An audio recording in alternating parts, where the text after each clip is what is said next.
যে বোতল হয়তো ডিফারেন্ট কিন্তু হুইস্কি এক। সো আপনার এই যে ভিতরের যে জিনিসটা সেটা একই যদি থাকে তাহলে তো জুলাই সনদ বলেন, আমাদের গণ অভ্যুত্থান বলেন, আমাদের বিপ্লব বলেন, আমাদের নতুন বাংলাদেশ গড়ার যে প্রত্যয় বলেন, সবকিছুই কিন্তু ভুলণ্ঠিত হলো।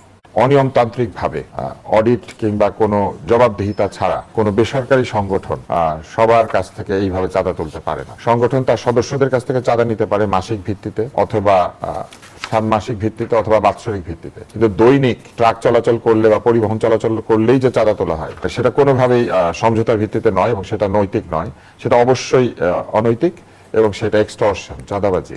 একজন বলতেছে সড়কের সমঝোতার ভিত্তিতে টাকা নেওয়া চাঁদা নয়, আর আরেকজন কি বলছে যে বেতন দেওয়া হয় সেই বেতনে যদি আপনি আইনের শাসন প্রতিষ্ঠা করতে না পারেন আপনি চাকরি ছেড়ে দিয়ে চলে যান। স্ট্যান্ডিংটা দেখেন। আপনি যে যুক্তিতে বললেন যে না শপথের বিধান নাই, তাহলে ডক্টর ইউনূস অবৈধ, এই ইলেকশন ডাকাটা অবৈধ, মানে দুইটা ইলেকশনই তো একসাথে ডাকছেন। এই ইলেকশন কমিশন গঠন হয়েছে সেটা অবৈধ, এই সুপ্রিম কোর্টের বিচারপতিরা যারা বসে আছেন তারা অবৈধ, আপনার প্রশাসনে যারা বসে আছেন তারা অবৈধ, আপনি যে মন্ত্রিসভা গঠন করলেন সেটা অবৈধ, এই সংসদ নির্বাচন অবৈধ, তাহলে সব অবৈধ হয়ে যাবে। ব্যারিস্টার শাহরিয়ার কবির, যেমনটি প্রশ্ন রেখেছিলাম যে সরকারের চরিত্রে নতুনত্ব দেখছেন কিনা, সেটি দিয়ে শুরু করি। হ্যাঁ, কিছু তো নতুনত্ব দেখতেছি। একটা নতুনত্ব দেখতেছি, 236 জন মিলিয়নিয়ার আর 13 জন বিলিয়নিয়ার, আর হচ্ছে 150 জন ঋণ খেলাফি। এইটা হচ্ছে টিআইবি রিপোর্ট। সো এটা একটা নতুনত্ব। দ্বিতীয়টা, আমি তুষার ভাইয়ের সাথে একদম সম্পূর্ণ একমত হয়ে একটু অ্যাড করতে চাই। সাবেক অর্থমন্ত্রী যখন বলছিলেন ঘুষকে হালাল করছিলেন স্পিড মানি বলে, এবং সেটা নিয়ে কিন্তু ব্যাপক সমালোচনা হয়েছিল, কিন্তু সমাধান হয়নি। ওই স্পিড মানির জন্যই কিন্তু বেগমপাড়া কি হয়েছে, তৈরি হয়েছিল।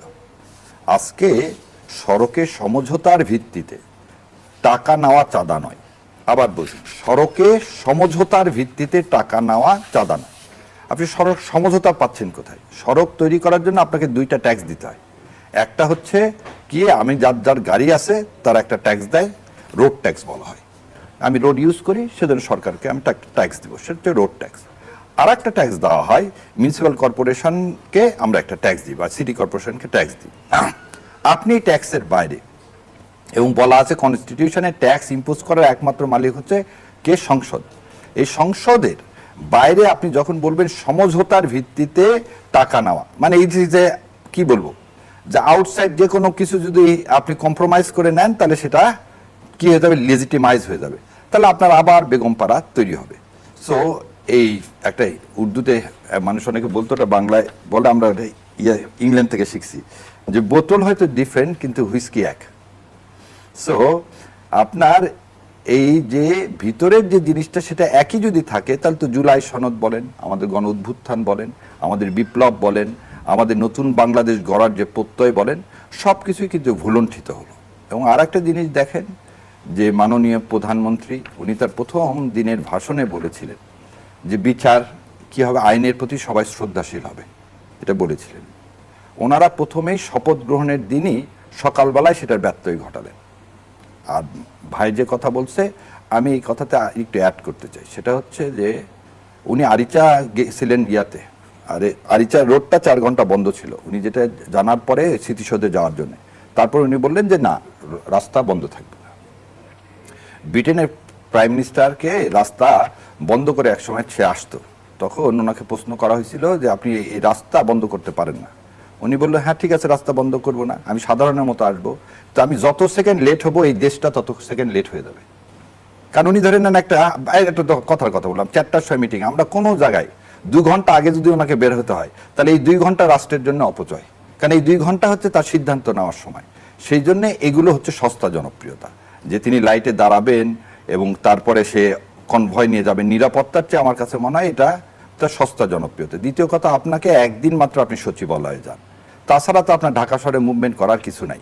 কিন্তু আমরা অতীতে যেটা দেখছি যে পুলিশ থাকবে, মানুষ উল্টা দিকে দাঁড়ায় থাকবে, সেটা তো সেই কালচারও যেমন আমরা চাই না, আবার এই কালচারও চাই না আমার দেশটা কোনো কারণে কি হয়ে যাক, পিছিয়ে যাক। আর কালকে যতগুলো মন্ত্রণালয়ের মন্ত্রীরা বলছেন, একটা কথা কেউ নতুনত্ব, ভাই এটা ভালো বলতে হবে, যেমন ডাক্তারদের কথা বলছে যে তারা যেন সকাল 9টা থেকে 5টা পর্যন্ত আসে, এটা ইনশিওর করবো। আমরা তো সেটা বলিনি, আমরা বলছি কি হেলথ সিস্টেমটাকে চেঞ্জ করার বিষয়। NHS, মানে মাননীয় প্রধানমন্ত্রী তো 17 বছর থাকছেন ইংল্যান্ডে, he have a very good idea how NHS starts work. আমাদের এখানে সাধারণ মানুষ প্রতিটা মেডিকেল কলেজে বা হাসপাতালে চিকিৎসা পাবে, এই নিশ্চয়তা করতে হবে। এর জন্য যে কি রিফর্ম করা হবে সেই বিষয়ে কিন্তু কোনো কিছু আমরা শুনিনি। বা এই যে ভূমি মন্ত্রণালয় বলেন বা অন্য একটা মাত্র কারণ দেখলাম যে আমার কাছে প্রশংসাদার, সেটা হচ্ছে আইন মন্ত্রণালয়, মাননীয় আইনমন্ত্রী যেটা বলছেন যে আপনি দেখেন, একজন বলতেছে সড়কের সমঝোতার ভিত্তিতে টাকা নেওয়া চাঁদা নয়, আর আরেকজন কি বলছে, যে বেতন দেওয়া হয় সেই বেতনে যদি আপনি আইনের শাসন প্রতিষ্ঠা করতে না পারেন আপনি চাকরি ছেড়ে দিয়ে চলে যান। স্ট্যান্ডিংটা দেখেন। সেই জন্যে মাননীয় আইনমন্ত্রীকে আমি অন্তঃস্থল থেকে কৃতজ্ঞতা জানাই, প্রকাশ করি যে his message is very clear, যে আইনের শাসন প্রতিষ্ঠা করতে গেলে তুমি কম্প্রোমাইজ করে না, আমার এখানে তো 2 জন দিয়ে চলে না, আরো 4 জন লাগবে, ওই জন্য সেরেস্তাদেরকে দিয়ে আমি টাকা তুলবো, বা আমি অন্য উপায়ে টাকা তুলবো কারণ আমাদের কোর্টে তো এসির ব্যবস্থা সরকার করেনি। তার খুবই ক্লিয়ার যে না, যেরকম আছে এই অবস্থাতে যদি আপনি আইনের শাসন প্রতিষ্ঠা করতে পারেন থাকবেন, না হলে থাকবেন না। সো সেম জিনিসটাই সড়ক ও জনপথ মন্ত্রণালয়ের কাছ থেকে আশা করা উচিত ছিল, যে চাঁদার বিরুদ্ধেই বোধহয় আমরা প্রথম বলছিলাম যে সারা দেশে চাঁদা বন্ধ করতে হবে, দুর্নীতি বন্ধ করতে হবে। দুর্নীতি যে রূপেই আনা হোক না কেন, সেটা কোনোদিন মানুষের কল্যাণকর হবে না। যেমনটি এনসিপির আহ্বায়ক নাহিদ ইসলাম বলেছেন, গণভোট বাতিল হলে নির্বাচনও প্রশ্নবিদ্ধ হবে। গণভোট ও নির্বাচন, এই দুটির আইনি ভিত্তি কি একে অপরের উপর নির্ভরশীল? আপনি আইনি যদি দৃষ্টিকোণ থেকে বিষয়টি আমাদের বুঝিয়ে বলেন। আচ্ছা, প্রথম জিনিস হচ্ছে, আপনাকে আগে বলতে বলতে একটা জিনিস বোধহয় ভুলে গেছি, সেটা হচ্ছে এই মন্ত্রিসভার আরেকটা মানে অন্যতম বৈশিষ্ট্য বা ক্যারেক্টারিস্টিক্স, কিছু গুপ্ত মানুষও কি হয়েছেন, মন্ত্রী হয়েছেন। এবং আর একটা জিনিস সবচেয়ে বড় যেটা গুপ্ত বলতে কাদের বোঝাতে চাইছেন? বলতেছি তার নাম, তিনি হচ্ছে খলিল সাহেব। সেটা হচ্ছে যে দল স্টেটমেন্ট দিল 2টা ছাত্র উপদেষ্টার বিষয়, যে আপনারা যদি রাজনৈতিক দল করতে চান তাহলে আপনারা কি পদত্যাগ করে তারপর মাঠে আসেন। এবং 2টা ছেলে কিন্তু পদত্যাগ করে মাঠে আসছে। কিন্তু সেই দলই আবার যখন এই খলিল সাহেবের কিন্তু অপসারণও বিএনপি দাবি করেছিল, এবং সবচেয়ে জোরে সোরে, এবং যে কয়জন উপদেষ্টার বিরুদ্ধে অভিযোগ করেছিলেন তার মধ্যে কিন্তু উনি ছিলেন। কিন্তু হঠাৎ করে তাকে পররাষ্ট্র মন্ত্রণালয় দেওয়া হলো, এবং সবাই যখন জানে he is a close friend of Ajit Doval, এবং কি কারণে দেওয়া হলো আমরা জানি না, কিন্তু এটা মনে হয় এই সরকারের জন্য খুব একটা সুখকর হবে না। এবার আপনার প্রশ্নের উত্তরে আসে, সেটা হচ্ছে আমরা সবাই বলতেছি যে আইন মেনে চলব, এবং এখানে একটা কথা বলা হচ্ছে যে সংবিধান অনুযায়ী ইউনূস সরকার গঠন হয়েছে, এবং 3য় তফসিলের কথা বলা হচ্ছে, সেখানে যেহেতু শপথের বিধান নাই সেই জন্যে এই জুলাই সনদের শপথ নিতে পারবেন না বিএনপি। তা আমার ব্যক্তিগত মতামত হচ্ছে, 3য় তফসিলে ডক্টর ইউনূস সাহেবের এন্ট্রিম গভর্নমেন্টের কোনো বিধান কনস্টিটিউশন ছিল না, সেটা 106 দিয়ে সুপ্রিম কোর্টের কাছ থেকে নিলেন। কিন্তু সুপ্রিম কোর্ট তো আর বলেনি 3য় তফসিলে একটা শপথ কি আপনারা অ্যাড করেন। তাহলে যে শপথটা নিছেন উপদেষ্টারা এবং মানে ডক্টর মোহাম্মদ ইউনূস, সেই শপথটা 3য় তফসিলে নাই এবং আজও নেই। সো যদি সেই শপথটা বৈধ হয়ে থাকে তাহলে আজকে এই যুক্তিটা একটা ছোট জগন্নাথের মতো। থার্ড জিনিস, আপনি কিছু মানবো কিছু মানবো না, এটা হবে না। যেটা আমার কাছে আজকে সবচেয়ে বড় দুঃখের বিষয় হয়েছে, সেটা হচ্ছে মেজর হাফিজ সাহেব আজকে একটা স্টেটমেন্ট করছে। মেজর হাফিজ সাহেব স্টেটমেন্ট করছে, গণভোটে রাজি না হলে নির্বাচন দিত না ইউনূস সরকার। ইউনূস সরকার হচ্ছে আমাদের সরকার, ইউনূস সরকার গণভোটে না দিলে নির্বাচন দিত না, সেজন্য আমি রাজি হয়েছি, কিন্তু এখন গণভোটের ভিত্তি নাই। তাহলে এটা কি একটা প্রতারণা হয়ে যাচ্ছে না জাতির সাথে, সমস্ত মানুষের সাথে? এবং আপনি আর একটা জিনিস দেখেন, 68.2% মানুষ ভোট দিচ্ছে হায়ের পক্ষে, এবং কি তাজ্জব একটা ব্যাপার, গোপালগঞ্জে কিন্তু 3টা সিটে কিন্তু বিএনপি দিচ্ছে, কিন্তু সেখানে আবার না ভোটে দিচ্ছে।